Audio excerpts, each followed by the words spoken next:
मानस शांत हों, जिनके गुणों के गान में वे वर्धमान महान जिन विचरे हमारे ध्यान। तीन भुवन में सार बीतराग विज्ञानतः, शिव स्वरूप शिवकार नमः त्रियोग संहारिक। ये छेढ़ाला ग्रंथ सारी दिगंबर जैन समाज में न केवल स्वीकृत एवं अत्यंत लोकप्रिय ग्रंथ है। ऐसे लोग तो इस जगत में मिल जाएंगे जो समय सार का नाम सुनकर नाक भौं सिकोड़ें, लेकिन ऐसा एक भी व्यक्ति नहीं मिलेगा जो छेढ़ाला के उसके चित्त में स्वीकृत ना हो। इसलिए मैं कहता हूँ कि दिगंबर जैन समाज की एकता का यदि कोई सबसे बड़ा साधन बन सकता है तो ये छेढ़ाला बन सकता है। छेढ़ाला की चर्चा देश में कहीं भी किसी भी ग्रुप के पास जाकर करो, कोई भी व्यक्ति उससे असहमत नहीं होगा। शायद आपको ये पता नहीं है कि ये दौलत राम जी ने जो छेढ़ाला लिखा है वो दिल्ली निवासी थे। आपने पढ़ा होगा कि उनका जन्म सासनी में हुआ था, हाथरस के पास। मेरा जन्म भी उत्तर प्रदेश में ललितपुर जिले में एक छोटे से गांव में हुआ था। अब मैं आपसे पूछना चाहता हूं कि मैं कहाँ का हूँ। आप किस नाम से जानते हैं? जयपुर के नाम से कि उस गांव के नाम से? तो दौलत राम जी ने अपने जीवन के अंतिम सर्वाधिक महत्वपूर्ण वर्ष इस दिल्ली में बिताए थे। इसलिए उन्हें हम दिल्ली का कहें कि सासनी का। जन्म हुआ होगा सासनी में। उनके पिता वगैरह हाथरस में व्यापार करते थे। वे भी उनके साथ हाथरस में कुछ दिन व्यापार में रहे, कुछ दिन मथुरा भी रहे। कई जगह घूमते हैं, घूमे, लेकिन उनका समाधि मरण इस दिल्ली में हुआ। और न केवल समाधि मरण हुआ, अनेक वर्षों तक वो इस दिल्ली में रहे अंत समय में। और उन्होंने सम्मेद सखर जैसी यात्राएं भी की तो इस दिल्ली समाज के साथ ही की। इसलिए मैं दिल्ली वालों को दिल्ली वालों का छेढ़ाला सुना रहा हूँ। दूसरी बात मैं आपसे कहूँ कि दौलत राम जी ने माल अपनाया है जयपुर के महापंडित टोडरमल जी का, और शैली अपनाई है महाकवि बुद्धजन की। उन्होंने स्वयं स्वीकार किया है कि लख बुद्धजन की भाख, बुद्धजन कवि की भाषा देखकर उनने भी एक छेढ़ाला बनाया था इसके पहले। उसे देखकर मुझे इस छेढ़ाला बनाने का उत्साह हुआ। यद्यपि उसके पहले एक दयानंद राय जी ने भी छेढ़ाला बनाया था, लेकिन वो इतना लोकप्रिय नहीं हो पाया। लेकिन दयानंद राय जी के बाद में जो बुद्धजन जी ने बनाया वो कुछ लोकप्रिय हुआ, और अंत में ये दौलत राम जी ने बनाया जो हर आदमी के कंठ का हार बन गया। उनकी शैली माने 6 ढालें, ढाल माने बोलते हैं छंद को। अपन गाते हैं ना तो कहते कैसी राग है, ढाल बोलते हैं ना उसे। तो ये 6 रागों में है। पहले चौपाई, दूसरा पदरी छंद, फिर जोगी रासा, ऐसे 6 छंदों में है। इसलिए इसका नाम 6 ढालें। और दूसरा ढाल उसे बोलते हैं, एक तलवार होती है और एक ढाल होती है। तलवार मारने के काम आती है और ढाल अपनी रक्षा के काम आती है। हम जैन धर्म वाले अहिंसक धर्म वाले हैं ना, मारने की बात तो हम सोच भी नहीं सकते हैं, लेकिन अपनी सुरक्षा की चिंता तो हर एक को होती ही है ना। इसलिए वो कहते हैं कि हमें ढाल की जरूरत है, तलवार की नहीं। ऐसे भी धर्म इस दुनिया में हैं जो एक हाथ में कुरान और एक हाथ में तलवार लेके निकले कि या तो तुम इसे स्वीकार करो, नहीं तो तुम्हें तलवार के घाट उतार दिया जाएगा। ये तलवार वाला धर्म नहीं है, ये ढाल वाला धर्म है। और हमें खतरा भी इस जगत के जीवों से नहीं है, हमें खतरा भी अपने ही राग देश मोह मिथ्यात्व इन विकारी भावों से है। तो उन भावों से बचाने के लिए ये ढाल का काम करती है। इसलिए इस किताब का नाम रखा ढाल, 6 ढाला। हमने 6 ढालें रखी हैं, तलवार एक भी नहीं रखी, क्योंकि हमें मारने का काम करना ही नहीं है, समझे ना। हमें कर्मों को भी नहीं मारना है। मारने की बात आई कहाँ से? हम तो वो जैनी हैं कि जिन लोगों की ये आदत है पहले ही जमाने से कि पा का सा बनाना हो, है ना, एक पा वाला सा होता है ना, षटकोण वाला, अथवा वा का बा बनाना हो तो क्या करें? तो एक छतरी से पूछें तो वो कहेगा पेट चीर दो, ऐसी लाइन खींच दो, बीच में बन जाएगा ना। लेकिन जैनी से कहें तो वो कहेगा पेट भर दो। क्रिया एक ही है, लेकिन उसे वो भरना बोलता है, उसे चीरना नहीं बोलता है। उसकी भाषा में ये अहिंसक है, बना है। तो ये 6 ढाला हमारे विकारों से हमारी रक्षा करने वाला ग्रंथ है, इसलिए इसका नाम रखा 6 ढाला। और माल टोडरमल जी का है। ये क्यों कहता हूँ? इसलिए नहीं कि मैं जयपुर वाला हूँ और टोडरमल जी जयपुर के हैं, क्योंकि जो मोक्ष मार्ग प्रकाशक की स्टाइल है वो इनने अपनाई। क्या अपनाई मोक्ष मार्ग प्रकाशक की स्टाइल? पहले उसमें संसार के दुखों का वर्णन है, तो उसकी पहली ढाल में संसार के दुखों का वर्णन है। फिर उसमें दूसरी ढाल, दूसरे आगे चल करके अध्यायों में ये संसार में दुख भी, जो जीव दुखी है उसका कारण क्या है, तो इसकी भी दूसरी ढाल में दुखी होने का कारण क्या है ये बताया। फिर बताया कि ये सुखी कैसे हो, सुख क्या है, तो फिर उसकी बात करी। धर्म 2 प्रकार का होता है, श्रावक धर्म और मुनि धर्म। तो पहले श्रावक धर्म की बात करी, और श्रावक मुनि कैसे बनते हैं कि 12 भावनाओं का भाते हैं तो मुनि बनते हैं। तीर्थंकरों ने भी दीक्षा लेने के पहले 12 भावनाएं भाई थी, तो 12 भावनाओं का वर्णन किया और अंत में मुनि धर्म का वर्णन किया। तो इन्होंने टोडरमल जी की जो स्टाइल है वो अपनाई। जो बुद्धजन कवि की स्टाइल थी मालूम उसमें क्या है? पहली ही ढाल में 12 भावनाएं हैं, वो इन्होंने नहीं अपनाई। यद्यपि उसे देखकर इनको 6 ढाल में लिखने का भाव आया, समझे ना, और 6 छंदों में इन्होंने लिखा, लेकिन उनकी बात सिर्फ इतनी अपनाई, लेकिन उसमें सारा माल टोडरमल जी का भरा है। मैं ऐसी पंक्तियां आपको निकाल के बता सकता हूं मोक्ष मार्ग प्रकाशक की और 6 ढाला की, कि जैसे हू बहू उनका पद्यानुवाद कर दिया हो। 6 ढाला को कांजी स्वामी तो छोटा समय सार कहा करते थे कि छोटा समय सार है तो सबकी समझ में आ जाए, आसानी से सबको सहज भाव से स्वीकृत हो जाए, ऐसा एक ग्रंथ है।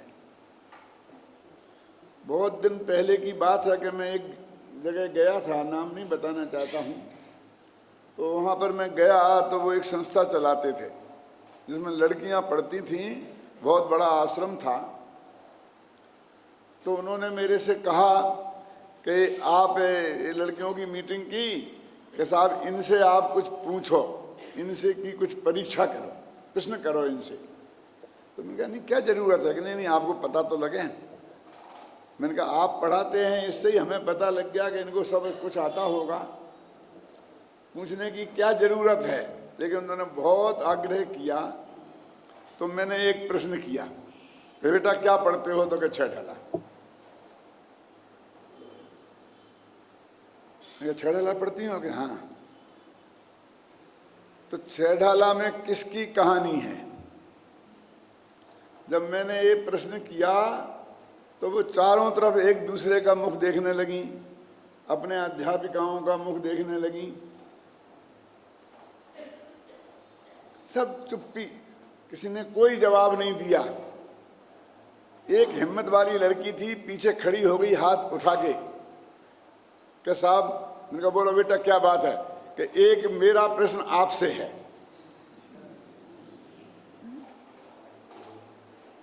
बोलो बोलो क्या है प्रश्न? बोले आपने छह ढाला पढ़ी है क्या? उनका गजब हो गया। क्यों? हम तो परीक्षा लेने चले थे, पर यहाँ तो परीक्षा देने की नौबत आ गई। मैंने कहा बहन ऐसा तुम क्यों बोलती हो? तो उन्होंने कहा कि छह ढाला कोई कहानी है, वो तो अध्यात्म का ग्रंथ है, ये कोई प्रथमान योग थोड़ी है कि जिसमें कहानी किस्सा होते हैं, कि राम की कहानी है, कि कृष्ण की कहानी है, कि महावीर की कहानी है। तो मुझे ऐसा लगता है कि आपने भी छह ढाला पढ़ा ही नहीं है, देखा ही नहीं है क्या है, और हमसे पूछना शुरू कर दिया कहानी किसकी है। मैं कहा तुम ठीक कहती हो, मैंने शुरू के 2-3 छंद पढ़े थे, इसलिए ऐसा भ्रम हो गया है। उसमें ये लिखा था, आपकी किताब में लिखा होगा, देखना, तास भ्रमण की है बहु कथा, पे कछु कहूँ कही मुनि यथा, लिखिए ना, ऐसा उसमें लिखा था। तो मैंने समझा कि जब वो प्रतिज्ञा कर रहे कि मैं थोड़ी बहुत कहता हूँ, तास भ्रमण की है बहु कथा, कहानी तो बहुत लंबी है, लेकिन मैं पूरी तो नहीं कह सकता हूँ, लेकिन मैं थोड़ी बहुत कहता हूँ, जैसी कि मुनिराजों ने कही है, कही मुनि यथा, हमारे आचार्य भगवानों ने कही है। तो मैंने कहा उन्होंने प्रतिज्ञा की तो कहानी भी कही होगी, मैंने आगे नहीं पढ़ा। अब मैं क्या करूं यदि कभी ही धोखा दे जाए तो? ने प्रतिज्ञा की ना कि तास भ्रमण की है बहु कथा, और पे कछु कहूं कही मुनि यथा, है ना प्रतिज्ञा इसमें। तो ये किसकी कहानी है छह ढाला में?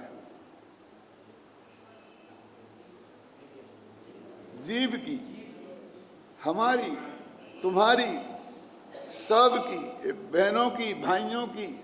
इस जगत में जितने जीव हैं सबकी एक कहानी है। और कहाँ से शुरू होती है एक कहानी और कहाँ खत्म होती है एक कहानी? काले अनंत निगोद मझार, बीत्यो एक केंद्रीय तन धार, वहां से शुरू होती है। अनादिकाल से अनंत काल बीत गया, तब ये हेडक्वार्टर में निगोद में रहता था, वहां से कहानी शुरू होती है। और खत्म कहाँ होती है? रही हैं अनंतानंत काल, तथा यथा शिव परिणये।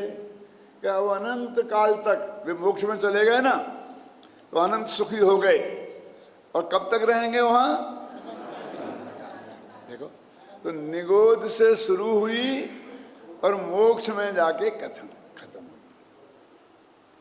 ऐसी कहानी है। और जब तक हम मोक्ष में नहीं गए तो समझ लेना कि हमारी कहानी अभी खत्म नहीं हुई है, बीच में ही चल रही है।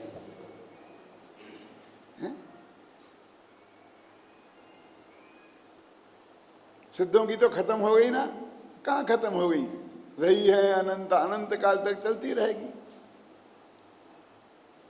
एक राजा था,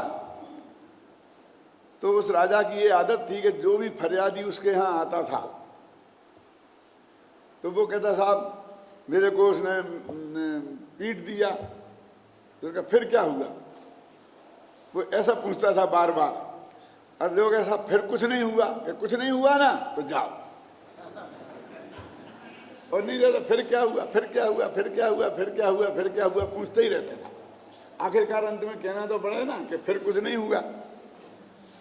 एक आदमी उनके पास गया और उसने कहा साहब मैंने खेती की और बहुत गेहूं बोए, कि फिर क्या हुआ, कि इतनी अच्छी बरसात हुई, कि फिर क्या हुआ, इतने अधिक गेहूं बोए कि मैं उन्हें समेट नहीं सका। फिर क्या हुआ कि मैंने बोरों में भरकर एक बहुत बड़ा वेयर हाउस लेकर और उसमें वे सारे गेहूं स्टोर कर दिए। कि फिर क्या हुआ कि एक चिड़िया आती थी और उसमें से जाती थी, एक गेहूं का दाना लेकर के और फुर्र करके उड़ जाती थी। कि फिर क्या हुआ कि चिड़िया आई, उसने दाना लिया और फुर्र करके उड़ गई। कि फिर क्या हुआ कि चिड़िया आई तो तेरी ये फुरफुरबाजी कभी खत्म होगी कि नहीं, कि साहब गेहूं तो बहुत पैदा हुआ था ना, चिड़िया तो एक दाना लेके जाती थी तो सारा जब स्टोर खाली हो तब तो कहानी खत्म हो ना। कि जब आपकी ये फिरफिरबाजी खत्म होगी ना तब मेरी ये फुरफुरबाजी खत्म होगी। क्यों, कब कहा कहानी खत्म हुई, शुद्ध में जाके खत्म थोड़ी हुई क्या, ये तो अनंत काल तक रहेगा ना वहां। तो ये ऐसी कहानी है कि जो कभी खत्म नहीं होती। आप जानते हैं ना सिद्धांत, अब हम लोग बोलते हैं ना सिद्धांत शास्त्र, हमारा ये सिद्धांत है। आप जानते हैं सिद्धांत का क्या अर्थ है? कि जो बात जिसका अंत जाकर सिद्ध दशा में हो उसका नाम है सिद्धांत। कहीं बीच में ही अंत हो जाएगा, यहां से मर के स्वर्ग चले गए, खत्म नहीं, अंत कहाँ होगा। अंत सिद्ध दशा में होना चाहिए तो उसका नाम सिद्धांत। तो ये 6 डाला असली सिद्धांत शास्त्र है, क्योंकि इसका अंत सिद्ध में जाकर हुआ। देखो अपने जितने भी पुराण हैं उनमें जो कहानियां हैं, 50 भव की कहानियां हैं ना उसमें, लेकिन वो कहानी खत्म कब होती है, फिर मर के स्वर्ग चले गए, फिर नरक चले गए, फिर मनुष्य हो गए, फिर त्रिंश हो गए, मामला चलता ही रहता है, चलता ही रहता है। क्यों, जिस सिनेमा में जाते हो तो कहानी का अंत कहाँ होता है?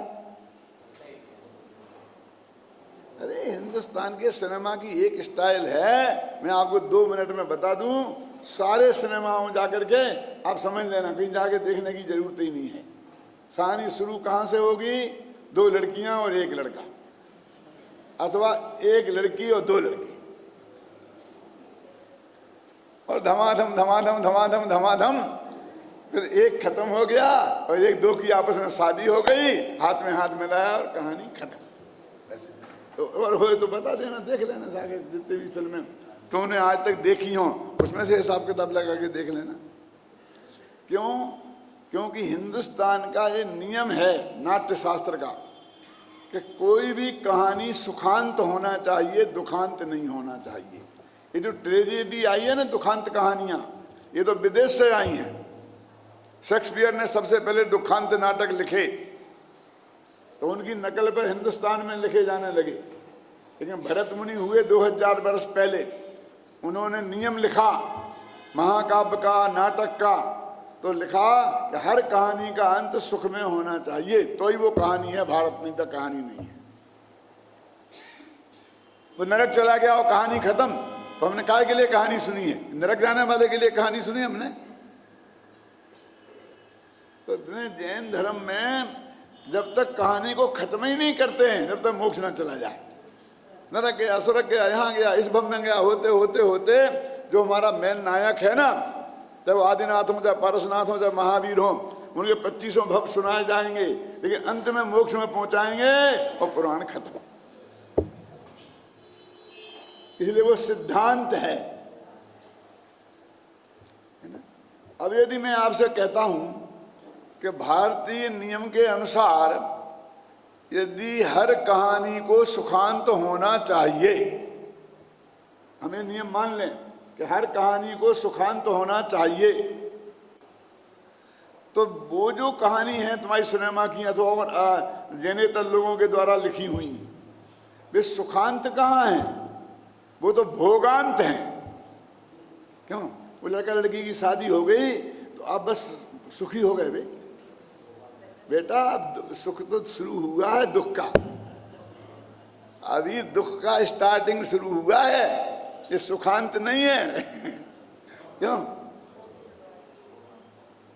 और आप सब अनुभवी लोग बैठे हो यहाँ, आप समझ लो सुख शुरू हुआ है, कहानी का अंत हुआ है कि कहानी की स्टार्टिंग हुई है? ये तो भोगांत है, ये सुखांत कहाँ है? सुख दो प्रकार का है ना। तो ये अपने ये छड़ाला की पहली ढाल है, इसमें यही तो बताया कि चारों गतियों में सुख है ही नहीं, दुख ही दुख है। चारों गतियों के दुखों का वर्णन है ना, अभी आपने पढ़ा है, आप वैसे भी सबको याद होगा। क्यों भाई मैं आपको सुनाऊं तो उसमें क्या मजा है? ये तो आपने चारों गतियों में कहीं सुख नहीं है, ये छड़ाला कहता है। तो वो जो दोनों की शादी होगी वह कोई गति नहीं रही, वो तो कहते हैं चार गतियों के अलावा जो पंचम गति माने मोक्ष है उसमें पहुंच जाए तो ही सुखांत है, अन्यथा वो दुखांत ही है। जब चारों गतियों में दुख ही दुख है तो वहां कहीं नरक चला गया कि स्वर्ग चला गया तो वो सुखांत कहाँ हो गया? नरक गया तो दुखांत, और स्वर्ग चला गया तो सुखांत। ये तुम कहां से लाए? भगवान आदिनाथ भगवान की अपन पूजा करते हैं ना, बहुत पुरानी पूजन है, तो उसकी जयमाला में आता है ना, मारी दीन तनी सुने बीनती, आदिश्वर महाराज हो मारी दीन तनी सुन बीनती। बोल बोल तेरे को क्या कहना है कि चारों गति के माही जो दुख पाए सो सुनो। पहली बात में सब कह दी कि मैंने चारों गतियों में दुख ही दुख पाए, अब वो कहानी तुम सुनो। देखो पूजा में भी कि तुम कह रहे कि नहीं कह रहे, मैं समय सार की गाथा तो नहीं बता रहा तुम्हें। ये पूजन तो तुमने कई दफे की होगी कि नहीं की होगी। बहुत दिन पहले मैं अशोकनगर में रहता था, करीब 40 साल से पहले की बात है ज़्यादा। तो वहाँ पर एक सेठ जी ने मंदिर में एक वेदी बनवाई थी, उसमें भगवान आदिनाथ विराजमान कराए थे। एक सेठ जी ने चंदा प्रभु भगवान की मूर्ति विराजमान की थी दूसरी वेदी में। भाग्य की बात कि हम तीनों का, उन दोनों सेठ जी का और मेरा एक ही तारीख में ऑपरेशन हुआ। मेरा तो अपेंडिक्स का था छोटा सा, उनका बड़े बड़े ऑपरेशन हुए होंगे। और हम अस्पताल से लौट के एक साथ घर आए तो एक सेठ जी बोले कि पंडित जी आदिनाथ की कृपा से मैं तो आ गया सुरक्षित वापस। दूसरे सेठ जी बोले कि चंदा प्रभु ने मुझे बचा लिया। तो मैंने कहा भैया मैं कैसे बच के आ गया मेरी समझ में नहीं आता, क्योंकि मेरे पास ना आदिनाथ है ना चंदा प्रभु है। सच्ची घटना है, है? तो आदिनाथ भगवान की पूजन करते थे रोजाना, और जब वो पूजा करते थे तो आंख में से आंसू की धारा बहती थी और कैसे गदगद हो जाते थे चाहे जयमाल बोलते बोलते, और कहते थे जिस दिन मेरी ऐसी पूजन नहीं हो तो ऐसा मुझे लगता है कि आज मैं भूखा रह गया हूं कुछ। क्या पढ़ते थे उसमें?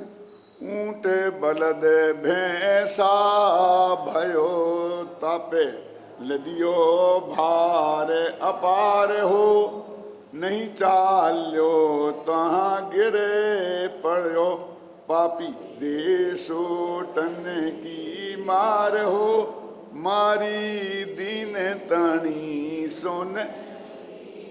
सबको याद है क्या? क्या कह रहे? ऊंट बलद भैंसा भयो। ऊंट हुआ, बैल हुआ और भैंसा हुआ। ये तीनों को बैलगाड़ी जोता जाता ना, बैल को बैलगाड़ी में, ऊंट को ऊंट गाड़ी में, भैंसा को भैंसा गाड़ी में। ऊंट बलद भैंसा भयो तापे लदियो भार अपार हो, मेरी शक्ति से ज्यादा भार नाप दिया, और नहीं चाल लो तो गिर पड़ो, तो पापी देश सोटन की, डंडा मार मार के उठाता है। एक गिर गया, ताकत नहीं है इसकी, कुछ नहीं। क्यों?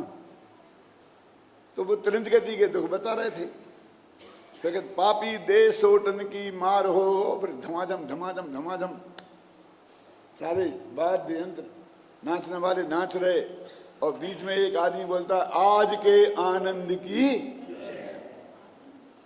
कितना मजा आया।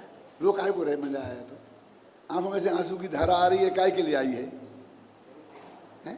ऊंट बलद भैंसा भयो पापी देश सोटन की मार हो।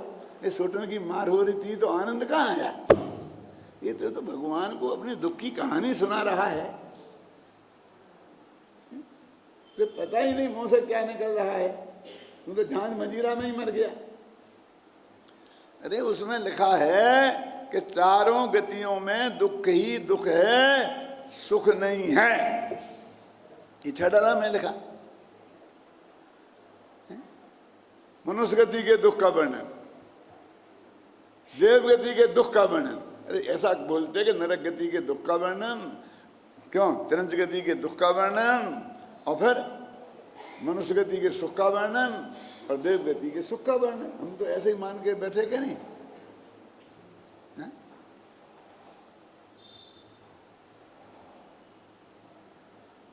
लेकिन इसमें तो चारों गतियों के दुखों का ही वर्णन है। लिखा है नरक में तीन लोक को नाज जू खाए, एक कण नहीं मिलता। इतना अनाज कि तीन लोक में जितना अनाज पैदा होता है वो सारा अनाज वो खा जाए तो भूख नहीं मिटे, फिर भी एक दाना नहीं मिलता है। ठीक है ना? बात बिल्कुल सच्ची है। क्यों अम्मा जी? ठीक है। क्या ठीक है? तीन लोक में कहाँ कहाँ अनाज पैदा होता है? तो देवलोक में कौन सा अनाज पैदा होता है? नरकों में कौन सा अनाज पैदा होता है? और मध्यलोक में इतने समुद्र हैं, उनमें कौन सा अनाज पैदा होता है?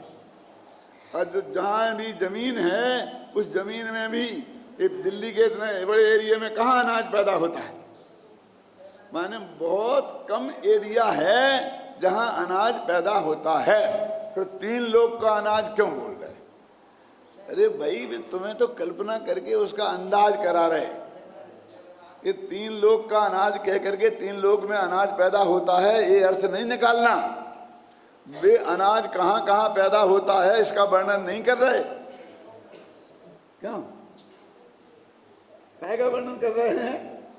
उसकी भूख, उसकी आकुलता का। क्योंकि हमारी समझ में यही आता है कि हम 2 रोटियां खाते हैं रोजाना और हमारी भूख शांत हो जाती है, और जिस दिन में 2 रोटियां नहीं मिलें तो हम तड़प जाते हैं। तो 2 रोटियां नहीं मिलने का दुख कितना होता है, तो उससे अंदाजा लगाओ कि 3 लोग के अनाज का दुख कितना होगा। आप समझे ना? ये कोई अंदाजा की बात है, ये तो आपको बताने की बात है। ये कोई ऐसी बात नहीं है कि आप रिसर्च करने बैठ जाओ कि कौन कौन सा कहाँ कहाँ अनाज पैदा होता है। यदि मान लो जितना अनाज पैदा होता है और उसकी आपकी जो है ना कितनी 7 साल 3.5 हाथ की शरीर है, कितना बड़ा पेट है, तुम इतना ज़्यादा अनाज खा भी सकते हो? क्यों? वो इतना बड़ा अनाज हो तो अनाज वो इतना खा सकता है क्या? आपको 2 रोटी की भूख है, किसी को 10 रोटी की भूख है, 10 खाता है, लेकिन दोनों को 2 वाले को 2 नहीं मिले और 10 वाले को 10 नहीं मिले, तो दोनों का दुख बराबर ही होता है कि 10 रोटी वाले का कुछ ज़्यादा होता है? भूख माने भूख है? लेकिन हमारे इस जगत के जो जीव हैं उनको ये समझ में ही नहीं आता। उनको तो सिर्फ खाने में सुख और खाना नहीं मिलने में दुख, इसमें ही समझ में आता है, इसलिए उनको उसी की भाषा में समझाया। क्यों? प्यास लगती है, बहुत तकलीफ होती है, एक गिलास पानी मिल जाए ठंडा तृप्ति हो जाती है। वो सिंधु नहीं रहते, सारा समुद्रों पानी पी जाए तो भी प्यास ना बुझे। क्यों? कहाँ पानी है, कौन को पीना है, कहाँ लेना देना है। सिर्फ ये बता रहे कि भूख प्यास के दुख से तुम परिचित हो, जिन दुखों से तुम परिचित हो उससे तुम्हें अनुमान लगा रहे, बस खत्म।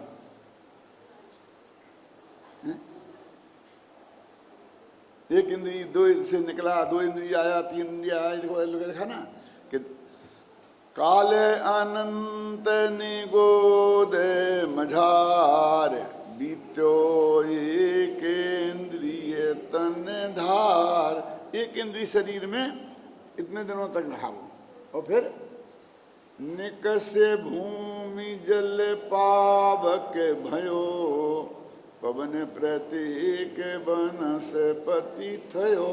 कभी सोचा इसका अर्थ क्या है? एक इंद्री में तो निगोद में रहा और फिर वहां से निकल करके फिर एक इंद्री किनारे जी। ये पृथ्वी क्या है, जल क्या है, अग्नि क्या है? ये भी तो एक इंद्रिय ही है ना। तो यहाँ तो कह रहे एक इंद्रिय में से निकला और यहाँ कह रहे कि फिर वो एक इंद्रिय किनारे, क्या चक्कर है? तो एक इंद्रिय तनधार लिखा ना अशोक, और फिर निकल के क्या हुआ? भूमि, पृथ्वी, जल, अग्नि, वायु और वनस्पति नहीं, प्रत्येक वनस्पति। क्या मतलब है? वनस्पति दो प्रकार की होती है, साधारण वनस्पति और प्रत्येक वनस्पति। और निगोदिया साधारण वनस्पति में होते हैं, प्रत्येक वनस्पति में नहीं होते। ख्याल में महामंत्री जी, तो वो वहां से साधारण वनस्पति में से निकला तो वो भी एक इंद्रिय था निगोद, और फिर इन एक इंद्रियों में आया, इसलिए वहां साधारण छोड़ दिया। वनस्पति में पानी में कोई भेद नहीं किया, अग्नि में कोई भेद नहीं किया, पृथ्वी में कोई भेद नहीं किया। निकस भूमि जल पावक भयो, लगा ना। हवा में कोई भेद नहीं किया। और जब वनस्पति की बात आई तो दो भेद कर दिए कि प्रत्येक वनस्पति हुआ, माने साधारण वनस्पति में से तो निकला ही है? और फिर घुमाया, कहानी शुरू है, आगे बढ़ रही है। कभी त्रिश हुआ, चिंतामणि जैसे रत्न मिल गया हो, ऐसे त्रिश पर्याय प्राप्त हुई, है ना। चिंतामणि रत्न किसे बोलते हैं? देखा तो आज तक किसी ने नहीं। क्यों देखा है अशोक? देखा है? अरे देखा है, क्यों घबराते हो? शास्त्र में देखा है ना। शास्त्र में देखना भी तो देखना है, शास्त्र में देखना भी तो देखना है कि नहीं है? बोलो कि क्या है कि एक ऐसा होता है रत्न कि वो जिसके पास हो तो अपन जो सोचें सो मिले। बहुत अच्छी चीज होती होगी, क्यों? कि जो सोचें सो मिले। फिर अब उसकी व्याख्या बाद में कभी देखेंगे। यदि कदाचित ऐसा हो भी जाए, वो आता ना, एक दफा बहुत तपस्या की तो शंकर जी खुश हो गए कि उन्होंने कहा वरदान दो कि साहब मैं जो चाहूं वो मिल जाए। क्या बेटा हो जाएगा, तो तू जो चाहेगा तो सो मिलेगा, बस लेकिन इतनी बात है कि जितना तुझे मिलेगा उससे दूना तेरे पड़ोसी को मिलेगा।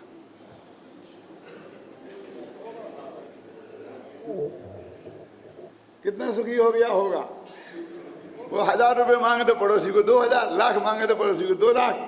वही तो तकलीफ थी, पड़ोसी को देख देख के तो जलन होती थी, खाने पीने की कमी थोड़ी थी, इसके लिए तो ऐसा बनना था। अब वही चक्कर शुरू हो गया। तो उसने कहा क्या करूं? तो कहा मेरी एक आंख फूट जाए। तो पड़ोसी की 2 ही फूट गई।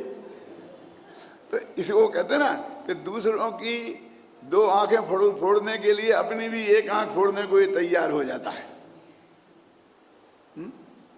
तो वहां से निकल के 2 इंद्री में आया, चिंतामणि रत्न के समान, फिर 3 इंद्री हुआ, चिंटी हुआ, मक्खी हुआ, मच्छर हुआ, क्यों? फिर सेनी पंचेंद्री हुआ, असेनी पंचेंद्री हुआ। ऐसी कहानी चलते चलते और पहली ढाल में तो जो उन्होंने कहानी अंत में जाके कहाँ खत्म करी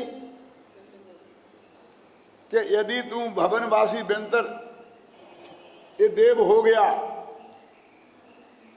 तो भी तुझे कोई सुख की प्राप्ति नहीं मिली। और अंत में लिख दिया जो विमानवासी हु थाए तो सम्यक दर्शन बिन दुख पाए। यदि विमानवासी भी हो गया मैंने ऊपर स्वर्गों में चला गया तो सम्यक दर्शन के बिना दुखी ही रहा। 9 में ग्रीविक तक गया तो भी, इसी में आएगी पंक्ति, अंतिम ग्रीव कोलों की हद पायो अनंत बिरिया पद पर सम्यक ज्ञान न लाधो, है ना। 9 में ग्रीविक तक जाए। 9 में ग्रीविक जानते हो, पहले 16 स्वर्ग होते हैं, उसके नीचे होते हैं भवनवासी बेंतर और ज्योतिषी जो मध्यलोक में और अधोलोक में रहते हैं। तो स्वर्गों में ऊपर 16 स्वर्ग, फिर 9 ग्रीविक, फिर 9 अनुदिश, फिर 5 अनुत्तर, फिर उसके ऊपर सिद्धेश्वरा मोक्ष होती है। ऐसा होते हैं। तो 9वीं ग्रीविक तक 31 सागर की आयु, लेकिन सम्यक दर्शन नहीं हुआ तो भी वहां पर दुख ही दुख भोगा। क्या दुख भोगा वहां मालूम आपको, जानते हैं? 31,000 वर्ष की उनकी आयु होती है इन 31 सागर की। तो 31,000 वर्ष में उन्हें भोजन का विकल्प उठता है, खाने की। 31,000 वर्ष तक का तो उपवास, और ऐसा नहीं कि किसी तरह दिन पूरा कर दिया रो धो के, बल्कि मन में भी विकल्प नहीं आए। जवान जूठी तो नहीं होए, लेकिन मन में भी विकल्प नहीं आए खाने पीने का। बोलो कितना धर्मात्मा होंगे वो। और जब विकल्प आए 31,000 वर्ष बाद, तो भी गले में से अमृत झड़ जाए जवान जूठी तब भी नहीं हो। बोलो ऐसा 31 सागर का उपवास हो गया, जवान जूठी नहीं हुई, और वो कह रहे कि वहां पर अनंत दुख पाया। दुख काय का नाम है? इतना बढ़िया भूख नहीं लग रही है और सब तरह की मतलब 5 इंद्रियों के विषय वहां पर कि बिल्कुल बिल्कुल त्याग है। मालूम आपको, स्पर्श इंद्रिय का विषय 16 में 2-3 में स्वर्ग के बाद में तो परे अपर विचारा लिखा वहां पर 16 में स्वर्ग के बाद में विकल्प होता ही नहीं है, न मन में, न वचन में, न काया में विकल्प तक नहीं होता है। ऐसा ब्रह्मचर्य है तो भी दुखी। तो दुख काय का नाम है कि दुख तो मिथ्या दर्शन का नाम है और सुख तो सम्यक दर्शन का नाम है। ये 6 ढाला में इतनी बड़ी बात कह दी है। ये समय सार की बात है कि नहीं? प्रवचन सार में ज्ञान तत्व विज्ञापन अधिकार में एक सुखाधिकार है, तो उसमें मालूम क्या लिखा है कि दुखी कौन है? तो उन्होंने कहा चक्रवर्ती और इंद्र, ये सौधर्म इंद्र वगैरह। चक्रवर्ती, अब ये तो सम्य दृष्टि है ना, और इंद्र नागेंद्र, ये दुखी, सर्वपति, नरपति, असुरपति, ये दुखी हैं। तो उन्होंने कहा कैसे माने हम दुखी, हमें तो ये बहुत सुखी दिखाई देते हैं। तो उन्होंने कितना बढ़िया जवाब दिया है कि वो 24 घंटा भोगों में मस्त रहते हैं। आप जानते हैं चक्रवर्ती की पट रानी मासिक धर्म से नहीं होती है, उसके बाल बच्चे नहीं होते हैं। क्यों?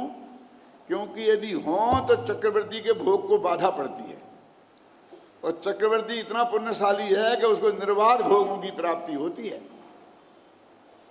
समझे ना? तो ऐसे चक्रवर्ती को यहाँ कह रहे दुखी है। इतने सुख मौजूद, सारी विभूति मौजूद, उससे बड़ा कोई आदमी नहीं, 6 खंड का मालिक, 96,000 पत्नियों का पति।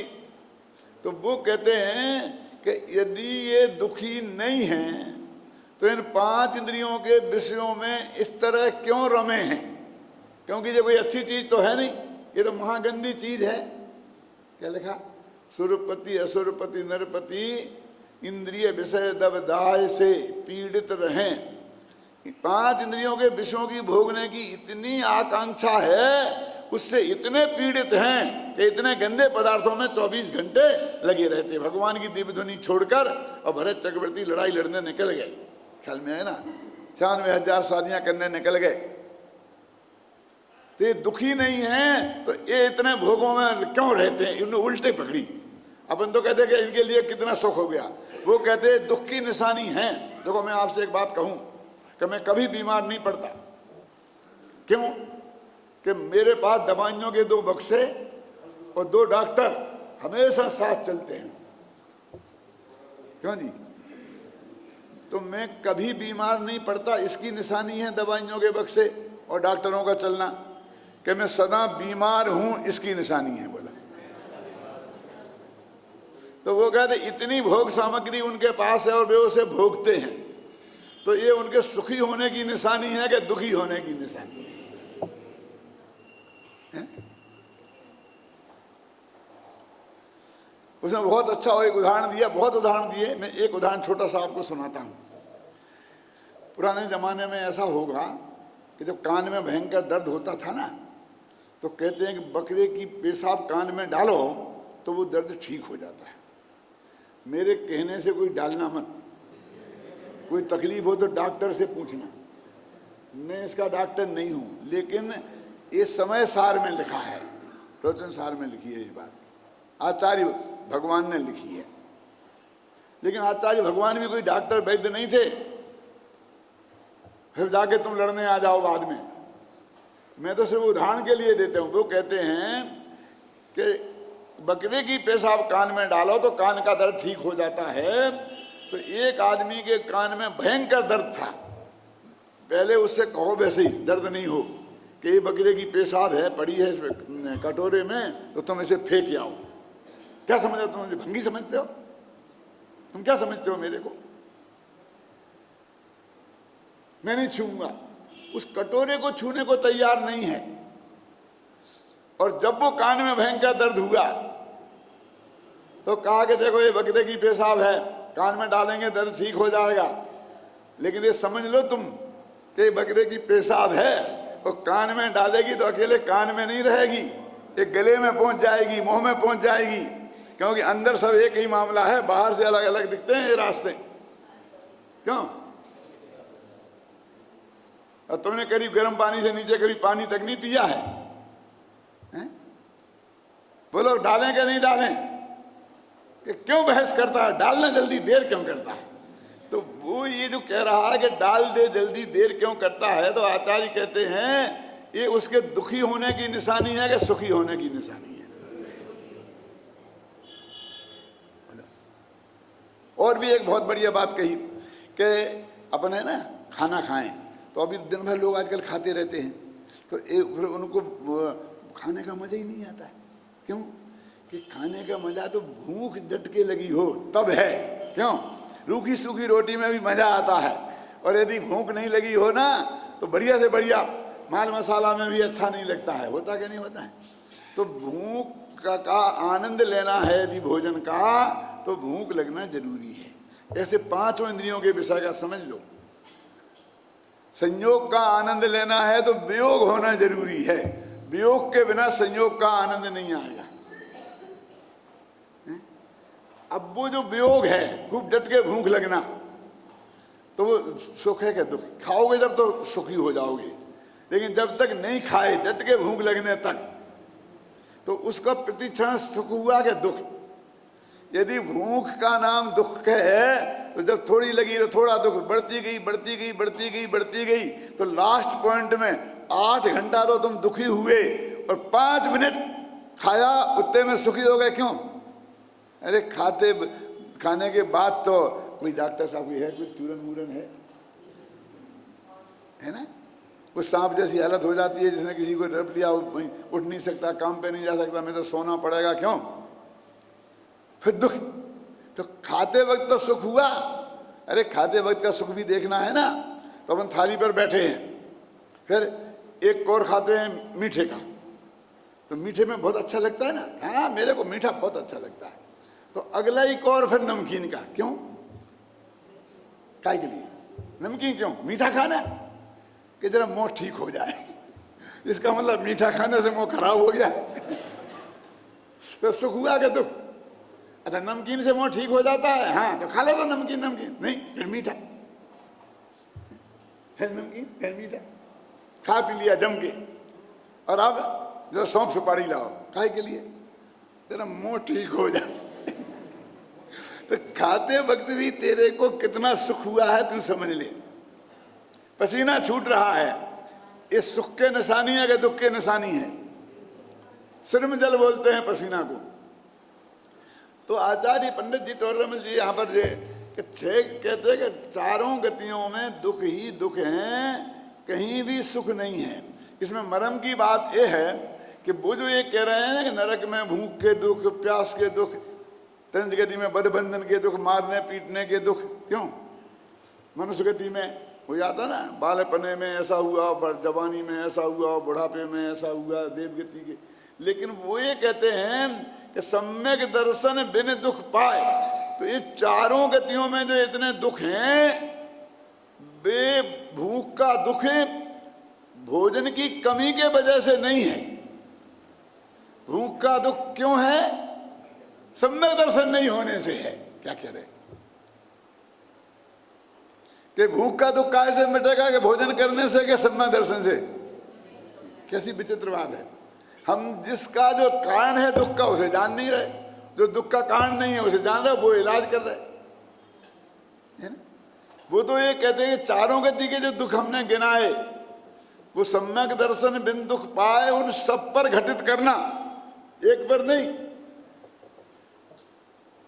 देखो मुनिराज है, जंगल में बैठे हैं, अब कोई आदमी को 8 दिन से भोजन नहीं मिला, अब भूख से तड़प रहा है, और महाराज के पास गया, प्यास से तड़प रहा है, महाराज के कमंडल में पानी है। अब महाराज के पास गया कि साहब में भूख है, प्यास लगी है, ये थोड़ा मुझे कुछ। तो उन्होंने कहा देख भाई, तू जो दुखी है ना वो पानी की कमी से नहीं है, भूख की कमी से नहीं है, तू तो सम्मादहन की कमी से दुखी है। तो उसे कितना गुस्सा आएगा कि मैं तो आया था पानी मांगने, तुम्हारे पास कमंडल में है, क्यों? और तुम मुझे उपदेश देते हो। क्यों? अरे मुनिराज ऐसा क्यों नहीं करते? अपने सिद्धिया भगत से कहते हैं जरा भैया इनको कर देना व्यवस्था, ये तो करते नहीं है, और मुझे सम्मादहन का गुट्टी पिलाते हैं। ऐसा क्यों होता है? बोले मुनियों को क्या करना चाहिए? मैं आपसे पूछता हूँ। चलो वो तो गलती करते होंगे, लेकिन आपके हिसाब से क्या करना चाहिए उन्हें?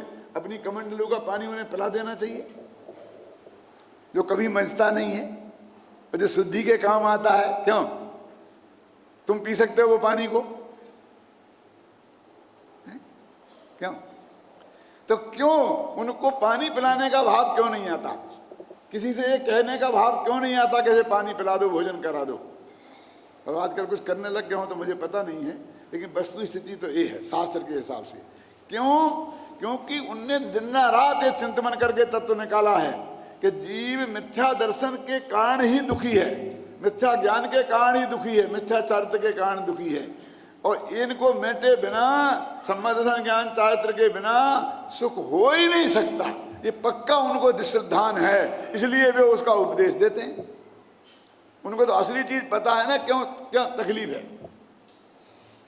देखो एक पागल कुत्ता काट खा जाता है ना, तो पागल कुत्ता काटता है तो कहते हुए बहुत जोर की भयंकर प्यास लगती है, लेकिन उसको यदि एक घूंट पानी पिला दो तो उसे 100 गुना तकलीफ बढ़ जाती है। पानी पीते ही उसे 100 गुनी वेदना और प्यास लगती है। तो उसको जो प्यास लगी उसका इलाज पानी पिलाना है। उसके तो उस बीमारी का दूसरा इलाज है।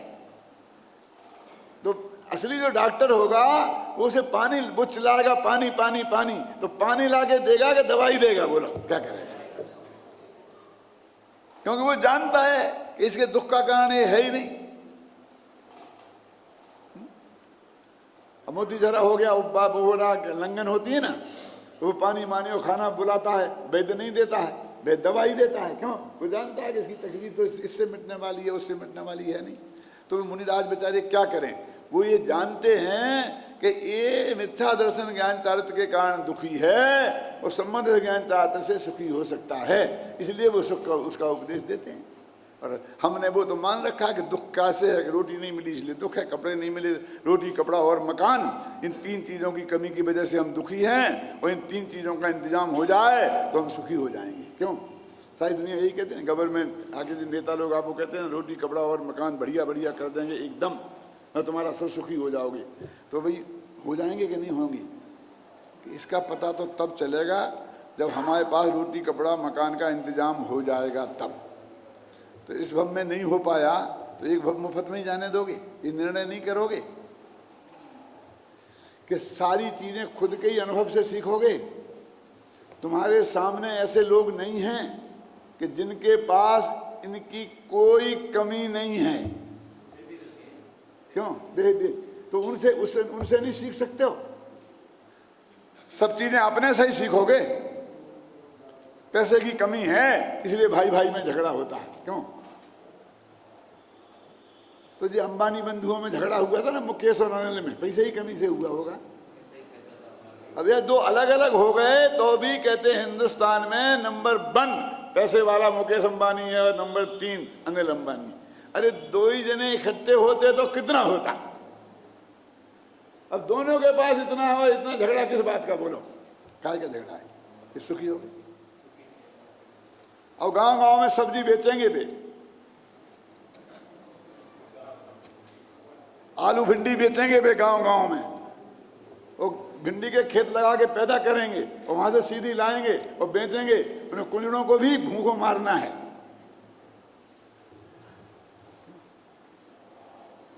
क्या पैसा ही कमी से होंगे? उससे बहुत सुखी हो जाएंगे। कितनी हिंसा होती है इन सब कामों में। अब विचार करके देख लो ना, तो अपने शास्त्र में चक्रवर्ती वगैरह की बात आती है, लेकिन अब ये सामने देख लो ना, सब कितने सुखी हैं कि साहब वो राष्ट्रपति बन गए, प्रधानमंत्री बन गए, तो बहुत सुखी है ना। जेठ सुरक्षा उनके पोते के पोते को पढ़ा ना आज अखबार में। क्यों?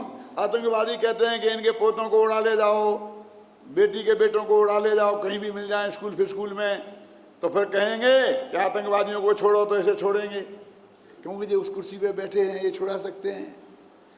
अभी हमारे बच्चे तुम्हारे बच्चे को पकड़ ले जाए तो कौन, क्यों साहब, वो छोड़ेगा उन आतंकवादियों को? अब उनके लिए जेड सुरक्षा दी जाए। किनको? वो 2 वर्ष के बच्चे को, स्कूल में पहली क्लास में पढ़ता है उस बच्चे को जेड सुरक्षा। कितने सुखी हैं, कितने 24 घंटे कितने भयाक्रांत हैं। जो तुम्हें सुखी दिख रहे, एक दफे निगाह डाल के तो देखो कि वे कितने सुखी हैं, हैं? अपने समाज में डाल के देखो, अगल बगल अड़ोसी पड़ोसी में डाल के देखो। एक दूसरे के शत्रु, पति पत्नी के शत्रु, गरीब हैं तो मिल बना के मजदूरी करके मिला बना के बैठे खा तो लेते हैं आराम से। मैं ये नहीं कहना चाहता हूँ गरीब सुखी हैं, ये तो ये कहता हूँ गरीब और अमीर दोनों ही दुखी हैं। तो अपेक्षाकृत तुलना करो तो उसकी बात है। यानी तुम जो मान के बैठे हो कि सबके पास रोटी कपड़ा और मकान हो जाएगा तो सारा देश बिल्कुल सुखी हो जाएगा। क्यों? तो अमेरिका में तो सबके पास हो गया तो वो तो बहुत सुखी हो गए। क्यों? बोलो, दूसरों को देख करके भी सीख सकते हैं कि नहीं कि हम अपने पर ही उतार करके देखेंगे, और सारे संयोग हम अपने पे उतार के देख सकते हैं क्या? अपने ही पे सारे प्रयोग करोगे। इनके भी देख लो कि हिंदुस्तान अमेरिका बन जाएगा तो क्या हो जाएगा। सारी दुनिया की चिंता है। अभी अपने घर की चिंता है, तो सारी दुनिया की चिंता हो जाए। मैं तो छोटा सा उदाहरण देता हूं कि हमको एक मच्छर ने काटा है ना, तो हमने फटाफट ऐसा मारा हाथ, उसका बेचारा मर गया। जितना खून उसने हमारा पिया था, कितना पिया होगा, पेट कितना सा है, 1 बूंद का भी 1/4 हिस्सा, इतना खून पिया था बेचारे ने। और तुमसे कोई बैर विरोध नहीं था, क्या करे, बेचारा भूखा था, ना तो उसकी दुकान है, ना खेती है, ना कोई धंधा है, ना कल कारखाने हैं। क्यों? क्या करता वो? बोलो, पेट तो भर नहीं था, कहीं से भी मिलता है। उसने बेचारे ने अपना पेट भरा, तुमसे कोई बैर विरोध नहीं पाला। तो तुम्हारा इतना सा खून लिया और तुमने अपना खून तो पूरा ले ही लिया, उसका जीवन भी ले लिया बदले में। बोलो ये न्याय है? अरे तुम इतनी सी बात करते हो। आजकल मच्छर बहुत हो गए हैं, डीडीटी को बुलाओ, सारे घर में डीडीटी छिड़काओ, एक भी मच्छर नहीं रहना चाहिए। एक मच्छर ने तुम्हें क्या काटा, तुम मच्छर के कुल साफ कर भी तैयार हो। अन्नों पे भी, वो भी ने खत्म हो जाए, भविष्य में मच्छर की नस्लें ही खत्म हो जाए। क्यों? और जो तुम घर में डीडीटी छिड़कोगे, अकेले मच्छर मरेंगे, कॉकरोच नहीं मरेंगे? जिन कीटों से तुम्हें कोई नुकसान नहीं होता, वे कीटाणु मरेंगे कि नहीं मरेंगे? लेकिन नहीं, हमको एक मच्छर ने क्यों काटा। और यदि दुर्भाग्य से म्यूनिसिपैलिटी के अध्यक्ष हो गए तो पूरे गांव में छिड़का दो। क्यों? और दिल्ली के मुख्यमंत्री हो गए तो पूरी दिल्ली में कहीं भी एक मच्छर दिखाई नहीं देना चाहिए। और महादुर्भाग्य से प्रधानमंत्री हो गए तो सारे देश में एक मच्छर जिंदा नहीं रहना चाहिए। अखबारों में निकाल दो, दीवारों पर लिख दो कि एक मच्छर लाके जो बताएगा मलेरिया का मरीज, उसे 1000 रुपये इनाम। क्यों? एक मच्छर को मारते हैं, दूसरा मच्छर पैदा हो जाता है, डेंगू जाता है तो चिकनगुनिया आ जाता है, मलेरिया जाता है। क्यों? क्या होता है बोलिए? लेकिन हम कितने बड़े हत्यारे हैं कि एक मच्छर ने हमें काटा। क्यों? तो हमने सारी दुनिया के मच्छरों को निकाल दिया। तो हम क्या करते हैं? हम काटने देते। काहे को काटने देते? हम क्यों काटने देते? मच्छरदानी लगा लेते। क्यों? अरे भाई, अपने पैर में तुम्हारी गड़बड़ होती है, कीचड़ लगता है, तो तुम जूता पहन लो ना। सारी दुनिया को चमड़े से क्यों मरते हो? सारी दुनिया को चमड़े से मर दो। क्यों? अपने पैर में जूता पहन लो ना। तो अपनी सुरक्षा करो, करना है तो उसका नाम सुरक्षा है। उनको मार डालो, उसका नाम सुरक्षा है। ये जीव सुखी हैं, इन्हें कभी सुख मिलेगा? बोलो, राजेश्वरी सो नरकेश्वरी, ऐसा लिखा है। राजा यदि गृहस्थी में मरे राजपद पे तो गारंटी से नरक जाता। चक्रवर्ती भी, चक्रवर्ती यदि गृहस्थी में मरे तो गारंटी से नरक जाते हैं, आप जानते हैं। और फिर वो जाते हैं तो छोटे मोटे नरक नहीं जाते, सीधे 7वें में।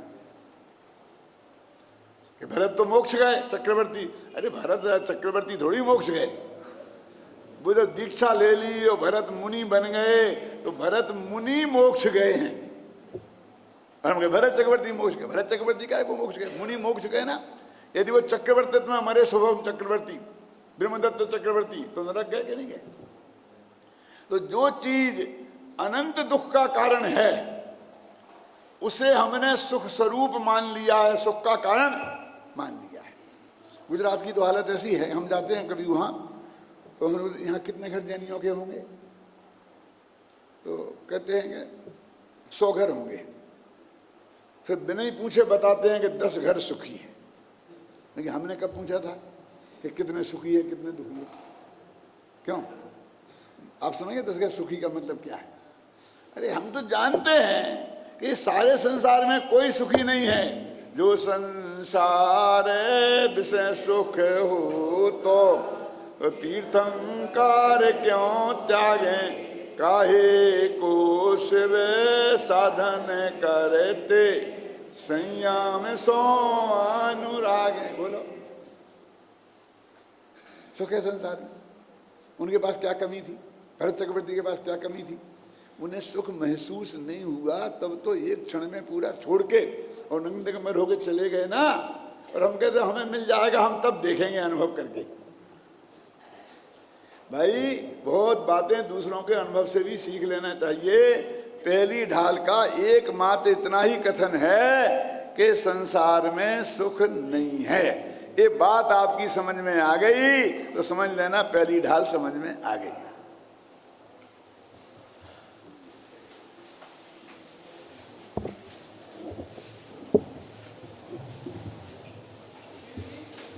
ये